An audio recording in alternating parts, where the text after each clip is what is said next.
Petrol கிளீனாக help பண்ணனே. அல்லாஹ் வந்து குரானே கொடுத்தா.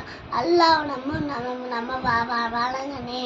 அம்மா அப்பாவை நம்ம திட்டக்கூடாது, அடிக்கக்கூடாது. அவளை நம்ம நல்லா பார்த்துக்கணே. அவன் வயசா போனா அவளை சீன் கூட சொல்லக்கூடாது.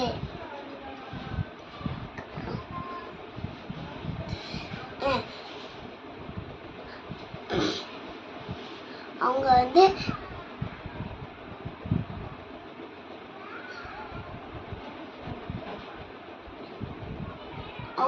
நம்மளை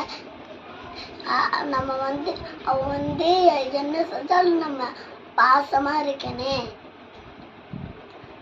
இதே மாதிரி நம்மளும் நடந்தா இன்ஷா அல்லாஹ் நம்மளும் சொர்க்கத்துக்கு போவோம். அஸ்ஸலாமு அலைக்கும்.